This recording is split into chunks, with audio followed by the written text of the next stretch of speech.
आपण आज बनवूयात भगरीचे आणि शाबूचे पराठे. तर मी आता ही 1 वाटी शाबू घेतलेला आहे. हे शाबू छान असं धुवून घेऊयात. स्वच्छ पाण्याने आता धुवून. शाबू आणि भगर खाऊ वाटत नाही म्हणून त्याचे पराठे करूयात. असं थोडंसं पाणी ठेवायचं आणि हे शाबू भिजू घालून ठेवूया त्याच्यावर झाकून. परत आता त्याच वाटीने आपण तर त्याच वाटीने 2 वाट्या भगर घेऊयात.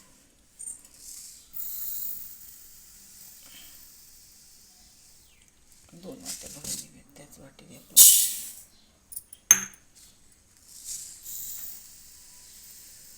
बघू शकता 1 वाटी शाबू घेतला, 2 वाटी भगर घेतली. भगर पण अशी स्वच्छ पाणी धुवून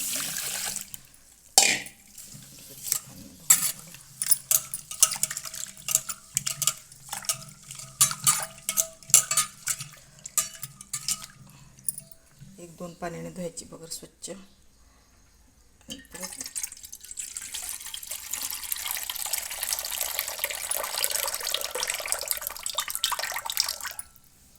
बघून आता 1-2 पाण्याने धुतले. हे भिजू घालायचं 1 तास. 1 वाटी शाबू आणि हे 2 वाट्या भगर.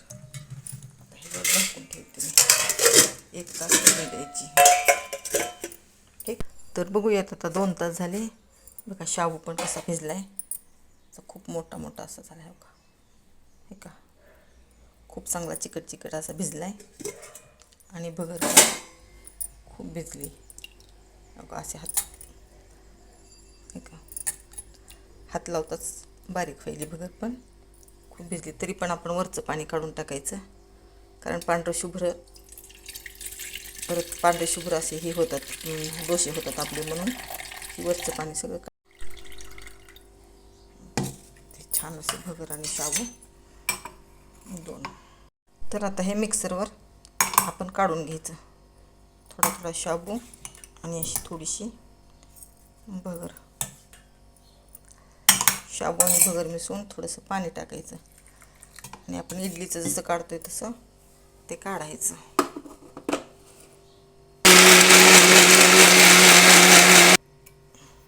बघा हे असं इडलीच्या पिठासारखं छान पीठ झाले हे बघा.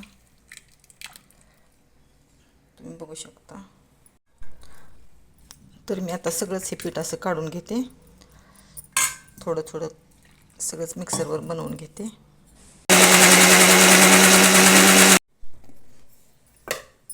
तर बघा छान असं आपलं पीठ तयार होतं आहे. आपल्याला जास्त पातळही नाही आणि जास्त घट्टही करायचं नाही.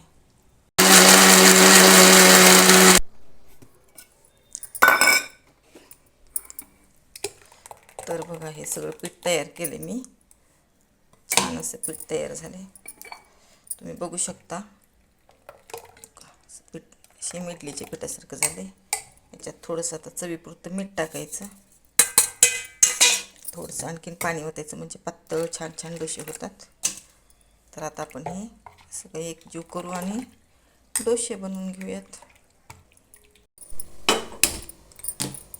डोश्याचा तवा टाकूयात. तवा मी धुवून घेतला त्यामुळे जरा ओला झालाय.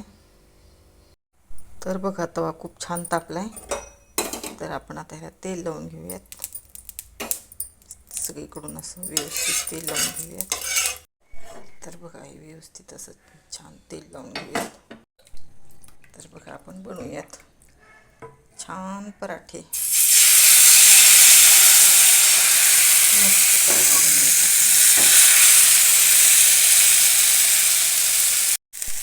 बघा मस्त छान अशी जाळी पडली. बघू शकता.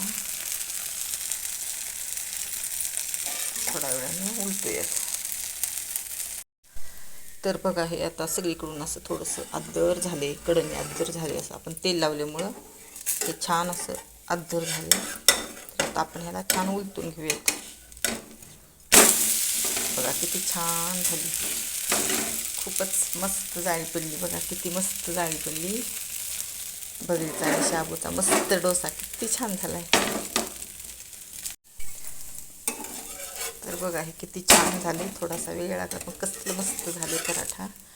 कडक कडक छान झाला है ना. तुम्हाला आणखी करून दाखवते.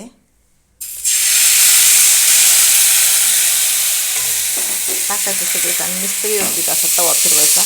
ते पीठ पातळ असल्यामुळे आपोआप जाळी पडते. बघा किती छान जाळी पडली. थोडंसं पसरायचं व्यवस्थित. तर हे तुम्ही बघू शकता तवा भरून किती मस्त झाले. हे पातळ असल्यामुळं आणि तेल टाकल्यामुळं आपोआप पळतं आहे तव्यावर. डोशाचा तवा घ्यायचा पण आणि लगेच 2 मिनटात उलटायला पण येते. आता मी तुम्हाला आणखी दोन करून दाखवले. आता मी सगळे परत करते. तर बघा हे दुसरं पण किती छान झाले. आदर झाले मस्त असं. बघा किती छान जाळी पडली मस्त. तर मी तुम्हाला आता हे 2 करून दाखवले. मी आता सगळे करून बघते. आता बघा हे पहिलं आपलं हे बघा बघा किती छान आणि जाळीदार किती मस्त मस्त एकदम पातळ पातळ छान. तर बघा ही छान हा शेवटचा हे आता मस्त. तर बघा हे सगळे पराठे मी तुम्हाला दाखवलेत. एवढे पराठे झालेत सगळे बघा. जवळजवळ 10-11 पराठे झालेत. तर आपण या डोश्याबरोबर खाण्यासाठी बटाट्याची एक पातळ भाजी करूयात. हे मी आता बटाटा धुवून घेतलं आहे. तर हे आता एक असं कापून घेऊयात.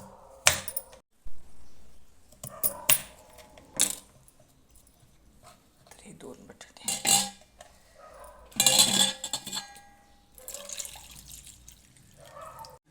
गॅस चालू करून उकडायला शिव ठेवूयात. तर बघा हे बटाटे छान उकडलेत. मी असं सोलून फोडी करून घेतल्यात. तर ह्याच्यामध्ये थोडंसं कूट आपण घालूयात आणि लाल तिखट नाही, काळं तिखट घालायचं नाही, लालच तिखट घालायचं. आणि लाल तिखट मी तेलात टाकते म्हणून इथं फक्त कूट आणि मीठ घातले. तर एक थोडंसं तेल टाकून घेऊयात लाल कढईमध्ये. त्याच्यामध्ये जिरी मोहरी नाही टाकायची आपण, कारण आपल्याला काळं तिखट पण नाही वापरायचं. फक्त मीठ, शेंगदाण्याचं कूट आणि लाल तिखट. कारण आपल्याला हे उपासासाठी बनवायचं ना, एकादशीसाठी. नुसतं तेलात थोडीशी चटणी टाकायची, अशी लाल तिखट टाकायचं.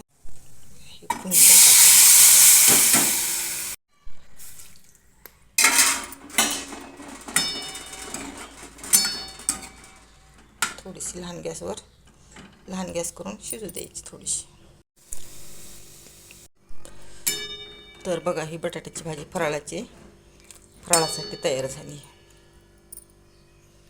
तुम्ही बघू शकता. तर चला आता आपण फराळ करूयात, वाढूयात फराळाचं. ही 2 डोसे हा ना.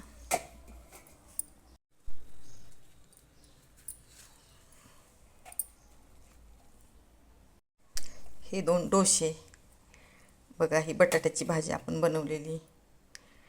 हे ताक, हे त्याच्याबरोबर शेंगदाणे भाजलेले,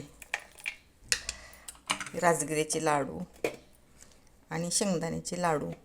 मस्त असा साधा आणि सोपा फराळ आपला. तेलकट खाऊन खाऊन कंटाळा आला म्हणून श्रावण महिन्यात सारखं तेलकट नाही म्हणून मी चिप्स पापडी नाही बनवली. साधं आणि सोपं जेवण आपलं फराळाचं. कसं वाटते आता आपण काय करू, पहिल्यांदा हे देवाला दाखवू, मग तुम्हाला माझं मी देवघर दाखवते. तर बघा हे माझं देवघर छोटंसं तुम्ही बघताय का. ही माझी रोजची नित्यसेवा, हरिपाठ, स्वामीचरित्र आणि नित्यसेवा. हे पुस्तक सकाळी वाचून झालीत माझी. तर ही नुकतीच पंचम झाल्यामुळं हे नागोबाचं जीवितिकीचं पोस्टर आहे, त्याची पण पूजा करून झाली आहे. तर बघा हे माझं छोटंसं देवघर. तर आता आपण नैवेद्य दाखवायचा म्हणून ही माझी सेवा सकाळी झालेली आहे. आता पुस्तक आपण बाजूला ठेवू आणि नैवेद्य दाखवू देवाला.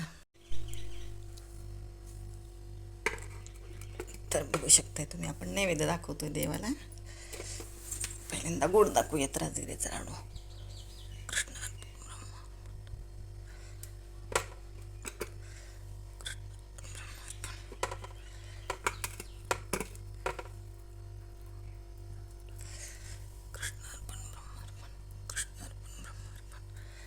तर असं आपण हे सगळं नैवेद्य दाखवून झालेलं आहे. साधा सोपा आपला शेंगदाणे सगळंच दाखवून घेऊयात. पाणी तुम्हाला कसं वाटतंय माझा व्हिडिओ बघा. थोडंसं मला खूप आवडतं असं घरच्या घरी देवाचं अशी पॉझिटिव्ह ऊर्जा येते घरात आपलं. थोडंसं असं छान वाटतं देवाचं करायला. पण दुसरं मनात काही येत नाही, डोक्यात काही येत नाही, आपले छान वाटतं. तर हा नैवेद्य दाखवून झाला आहे. तर आता देवाची फराळ झाली. आता आपल्या घरच्या देवाला म्हणजे पतिदेवाला वाढूयात.